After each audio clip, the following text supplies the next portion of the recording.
Innal hamdalillah nahmaduhu wa nasta'inuhu wa nastaghfiruhu wa na'udzu billahi min shururi anfusina wa min sayyi'ati a'malina. May yahdihillahu fala mudilla lahu wa may yudlil fala hadiya lahu. Asyhadu an la ilaha illallah wahdahu la syarika lahu wa asyhadu anna Muhammadan abduhu wa rasuluh. Allahumma salli wa sallim wa barik ala Muhammad wa ala alihi wa sahbihi wa man tabi'ahum bi ihsan ila yaumil qiyamah. Amma ba'du. Fa ya ibadallah, usikum fa iyaya bittaqwallah faqad fazal muttaqun. Qala Allah ta'ala, a'udzu billahi minasy syaithanir rajim. Bismillahirrahmanirrahim. Ya ayyuhalladzina amanu taqullaha haqqa tuqatih wa la tamutunna illa wa antum muslimun. Ya ayyuhan nasu taqu rabbakumul ladzi khalaqakum min nafsin wahidah wa khalaqa minha zawjaha wa bassa minhuma rijalan katsiran wa nisaa. Wattaqullaha alladzi tasaaluna bihi wal arham. Innallaha kana 'alaikum raqiba.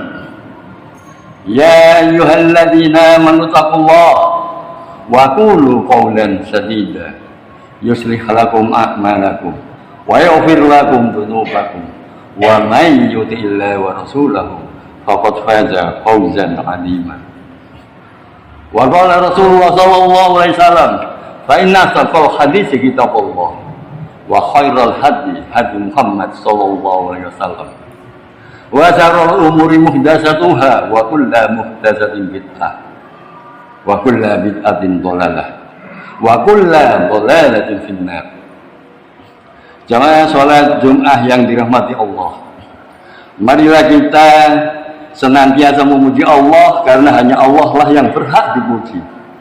Demikian pula kita senantiasa selalu mensyukuri seluruh nikmat Allah yang telah dianugerahkan kepada kita. Nikmat Islam, nikmat iman, nikmat kesehatan, nikmat aman, dan berbagai nikmat lainnya. Tentu dari berbagai macam nikmat ini kita tidak mampu menghitungnya, karena memang Allah sudah berfirman di dalam surat An-Nahl ayat 18, wa in ta'uddu nikmatallahi la tuhsuha. Jika engkau menghitung nikmat Allah, maka engkau tidak akan mampu menghitungnya. Karena itulah semua kenikmatan yang telah tercurah kepada kita ini, mari kita mensyukurinya, sehingga kenikmatan itu akan membawa keberkahan dan akan ditambahkan lagi oleh Allah sebagaimana firman-Nya, la in zakartum la azidannakum wa la in kafartum inna adzabi lasyadid. Sesungguhnya jika kamu bersyukur, pasti kami akan menambah nikmat kepadamu, dan jika kamu mengingkari nikmatku, maka sesungguhnya azabku sangatlah pedih. Shalawat dan salam semoga senantiasa tercurah kepada junjungan kita Nabi besar Muhammad SAW beserta keluarganya, sahabatnya, dan semoga kita kelak di akhirat mendapatkan sahabatnya. Amin, Allahumma amin. Demikian pula dalam kesempatan yang sangat mulia dan berbahagia ini, khatib berwasiat, mari kita senantiasa meningkatkan iman dan takwa kita kepada Allah. Jangan pernah merasa puas apa yang kita telah lakukan. Jangan merasa keimanan dan ketakwaan kita yang sudah kita lakukan adalah maksimal.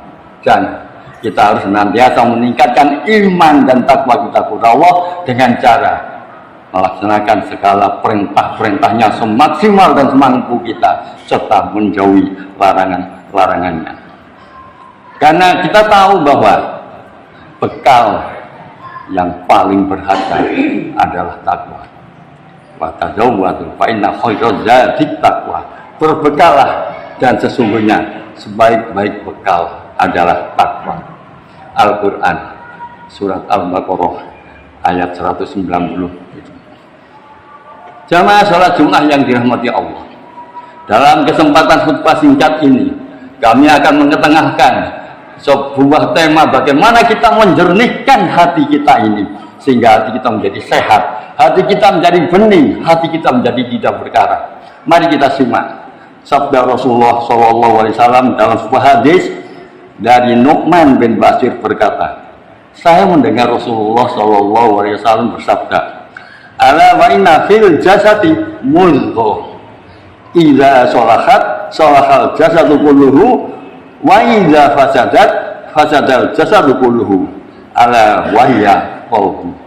Artinya, ketahuilah sesungguhnya dalam jasad terdapat segumpal daging. Apabila dia baik, maka jasad tersebut akan menjadi baik, dan sebaliknya apabila dia buruk, maka jasad tersebut akan menjadi buruk. Ketahuilah segumpal daging tersebut qalbu, yaitu hati. Hadis riwayat Bukhari. Oleh karena itulah dalam kesempatan ini kami ingin mengetengahkan bagaimana tentang menjernihkan hati. Namun sebelumnya mari kita persamakan persepsi apa yang dimaksud dengan penjernihan itu. Dalam Kamus Besar Bahasa Indonesia disebutkan bahwa penjernihan memiliki makna berarti proses, cara, atau perbuatan menjernihkan, yaitu membuat sesuatu menjadi bening atau bersih. Hati dalam konteks ini merujuk pada pusat perasaan batin atau watak. Oleh karena itu, secara umum penjernihan hati ini dapat diartikan sebagai upaya atau proses untuk membuat perasaan, pikiran, atau jiwa menjadi bersih, tidak keruh dan bebas dari emosi negatif seperti dendam, kebencian, prasangka, buruk sangka, termasuk kegelisahan hati yang keseluruhannya ini adalah upaya untuk mencapai kebersihan hati dan ketenangan batin. Jadi penjernihan hati adalah proses membersihkan hati dari segala macam kotoran batin seperti emosi negatif, pikiran buruk, sifat tercela, kegalauan yang tidak tahu sebab dan tidak ada ujung pangkalnya. Kalau kita lihat tujuan penjernihan hati ini adalah mencapai kedekatan dengan Allah Subhanahu wa Ta'ala. Dengan membersihkan hati dari kotoran batin, seseorang dapat lebih dekat dengan Allah dan merasa akan kehadiran Allah dalam dirinya, meningkatkan kualitas diri. Penjernihan hati dapat membantu seseorang menjadi pribadi yang lebih baik, lebih sabar, dan lebih toleran. Mencapai ketenangan batin dengan membersihkan hati dari emosi negatif, seseorang dapat merasakan ketenangan dan kedamaian batin. Kemudian bagaimana cara kita membersihkan untuk penjernihan hati ini? Lewat amalan-amalan yang kita laksanakan. Yang pertama, sholat tepat waktu dengan khusyuk, tumakninah, tenang, tidak terburu-buru, menghayati setiap ucapan dan gerakan sholat. Sholat adalah amalan terbaik bagi seorang hamba untuk fokus lebih mendekatkan diri kepada Allah Ta'ala, apalagi saat sujud padanya, sebagaimana firman Allah, wasjud waqtarib, dan sujudlah serta dekatkanlah dirimu kepada Allah. Quran surat Al-Alaq 19. Demikian Rasulullah juga bersabda, aqrabu ma yakunul abdu min rabbih wa huwa sajid fa aksiru doa. Keadaan seorang hamba paling dekat dengan Rabb-nya adalah ketika ia sedang bersujud, maka perbanyaklah berdoa saat itu. Hadis riwayat Muslim. Dengan sholat khusyuk maka akan dapat terjauh dari perbuatan keji dan mungkar, sebagaimana firman Allah dalam surat Al-Ankabut ayat 45. Inna sholata tanha 'anil fahsya'i wal munkar. Sesungguhnya sholat itu mencegah dari perbuatan-perbuatan keji dan mungkar. Dan yang lebih utama, kita harus paham, kita harus memahami, menyadari bahwa kita yang membutuhkan Allah, kita yang butuh pembimbingan, kita yang butuh hidayah Allah, kita yang butuh perlindungan Allah. Hal ini dapat kita lihat dalam Quran surat Al-Fatir ayat 15. Ya ayyuhan nas antumul fuqara'u ilallah wallahu wal ghaniyyul hamid. Hai manusia, kamulah yang butuh kepada Allah, dan Allah dialah yang maha kaya, tidak memerlukan sesuatu lagi, maha terpuji. Demikian pula dalam hadis qudsi Rasulullah SAW bersabda yang artinya, wahai hamba-hambaku, andai orang-orang terdahulu kalian dan paling akhir, manusia dan jin seluruhnya berhati orang yang paling takwa di antara kalian, hal itu tidak akan menambah kerajaanku sedikit pun. Hadis riwayat Muslim. Hadis kursi ini menunjukkan bahwa Allah Subhanahu wa Ta'ala tidak membutuhkan amal ibadah hambanya, tetapi hambanya sendiri yang membutuhkan Allah. Ia juga menekankan bahwa takwa dan amal soleh tidak menambah kerajaan Allah, tetapi bermanfaat bagi hamba itu sendiri. Kemudian penjernihan hati yang kedua adalah zikir di luar sholat. Tentunya saat sholat ada banyak zikir dan doa yang kita panjatkan, namun setelah sholat atau di luar sholat, ini yang harus kita perhatikan.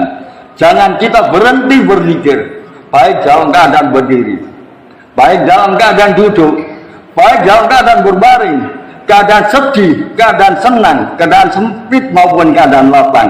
Baik itu berupa zikir dalam bentuk pujian-pujian mengagungkan Allah atau berupa doa. Yang ini harus senantiasa kita lantunkan dalam lisan kita. Allah Subhanahu wa Ta'ala berfirman, "Faiza qadaytumus sholata fadhkurullaha qiyaman wa qu'udan wa 'ala junubihim wa 'ala junubikum."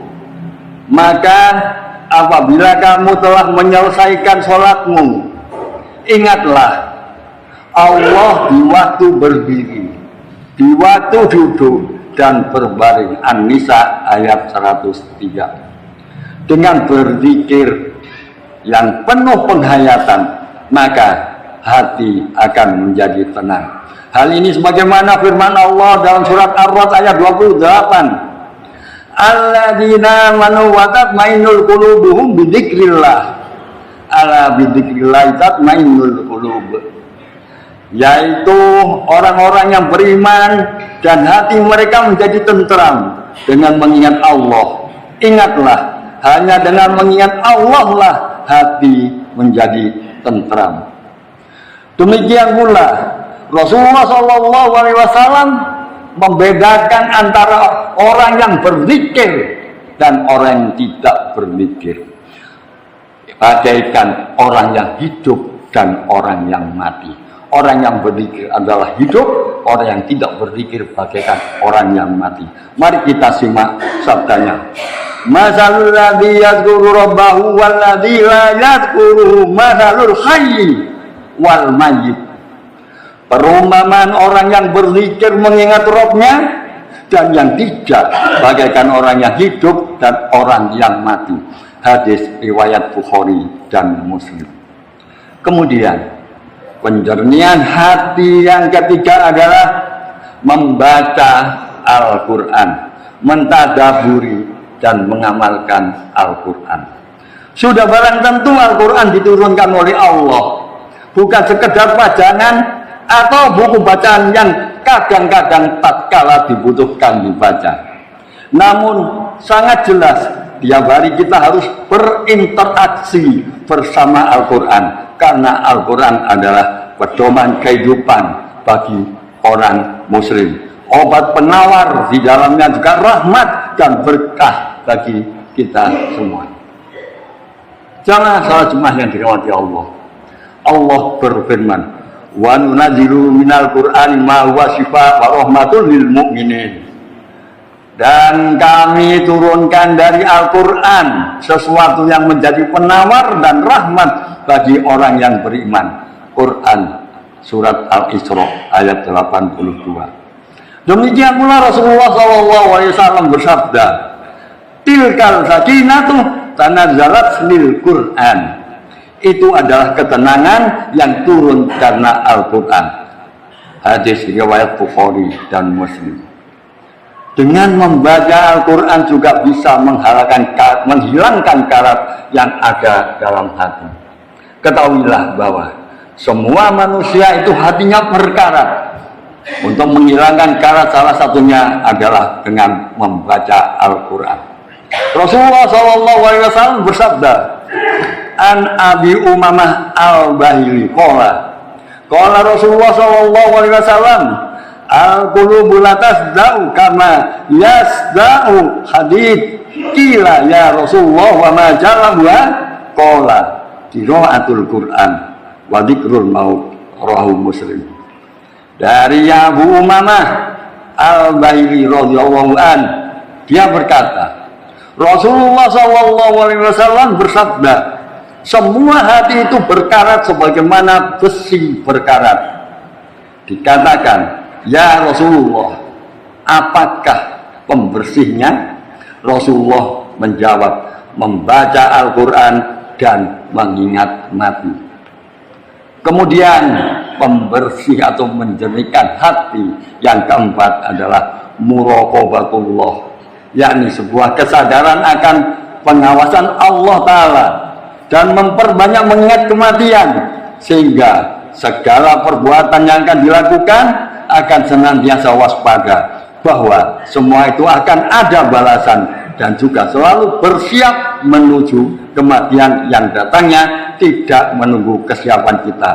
Namun bisa saja secara tiba-tiba. Kalau kita lihat ada yang sedang sholat, sedang rukuk, sedang tahiyat, sedang mandi, sedang bepergian, dan lainnya, kematian datangnya tiba-tiba, sehingga kita perlu persiapan setiap saat. Allah Ta'ala berfirman, wa huwa ma'akum aynama kuntum wallahu bima ta'maluna basir. Dan dia bersama kamu di mana saja kamu berada, dan Allah Maha melihat apa yang kamu kerjakan. Al-Hadid ayat 4. Wala yu'akhirullahu nafsan idza jaa ajaluha wallahu khabirum bima ta'malun. Dan Allah sekali-kali tidak akan menangguhkan kematian seseorang apabila datang waktu kematiannya, dan Allah Maha mengetahui apa yang kamu kerjakan. Quran Al-Munafikun ayat 11. Rasulullah juga mengingatkan kepada kita agar kita tidak terlena dalam kenikmatan hidup, dengan beliau bersabda, aksiru dzikra hadimil ladzat, perbanyaklah mengingat pemutus kelezatan, yakni kematian. Hadis riwayat Tirmidzi. Jamaah sholat Jumat yang dirahmati Allah. Kemudian penjernihan hati agar menjadi sehat dan tidak berkarat, menjadi tenang, adalah kontemplasi kebesaran ciptaan Allah, atau dengan kata lain bertafakur terhadap keagungan tanda-tanda kekuasaan Allah pada alam semesta. Dengannya kita akan semakin yakin keesaan Allah. Dialah satu-satunya yang menciptakan, yang mengatur, yang menguasainya, sehingga hanya kepada Allah semata yang berhak disembah, tidak mempersekutukannya dengan sesuatu apapun. Allah berfirman, inna fi khalqis samawati wal ardi wa ikhtilafil laili wan nahari laayatin lil albab alladzi yadhkuruna Allah qiyaman wa qu'udan wa 'ala junubihim wa yatafakkaruna fil khalqis samawati wal ardi Rabbana ma khalaqta hadza batila subhanaka faqina adzabannar. Sesungguhnya dalam penciptaan langit dan bumi dan pergantian malam dan siang terdapat tanda-tanda kebesaran Allah bagi orang-orang yang berakal, yaitu orang-orang yang mengingat Allah sambil berdiri, duduk, atau dalam keadaan berbaring, dan mereka memikirkan tentang penciptaan langit dan bumi seraya berkata, ya Rabb kami, tidaklah engkau menciptakan semua ini sia-sia. Maha suci engkau, lindungilah kami dari azab neraka. Quran surat Ali Imran ayat 190 sampai dengan ayat 191. Jemaah salat Jumat yang dirahmati Allah, dengan demikian cara yang harus kita jalani agar hidup menjadi tenang, tidak gelisah. Maka beberapa yang telah kami sampaikan tadi, penjernihan hati adalah proses penting untuk mencapai meningkatkan kualitas ibadah. Dengan hati yang bersih, seorang dapat lebih khusyuk dan fokus dalam beribadah. Yang kedua, meningkatkan kualitas hubungan dengan orang lain. Hati yang jernih dapat membantu seseorang menjadi lebih sabar, toleran, dan empati terhadap orang lain, tidak hanya diliputi oleh perasaan suudzon. 3. Meningkatkan ketenangan batin dengan membersihkan hati dari emosi negatif. Seseorang dapat merasakan ketenangan dan kedamaian batin. Dan terakhir, meningkatkan kemampuan berpikir jernih. Hati yang jernih dapat membantu seseorang berpikir lebih jernih, tidak emosional, tidak diliputi oleh perasaan was-was, dan membuat keputusan akan senantiasa dengan baik. Barakallahu li wa lakum fil Qur'anil azim wa nafa'ani wa iyyakum bima fihi minal ayat wa dzikril hakim wa taqabbal minni wa minkum dirwatahu innahu was-sami'ul alim. Aqulu qouli hadza wa astaghfirullahal azim li wa lakum fastaghfiruhu innahu huwar rahmanur rahim.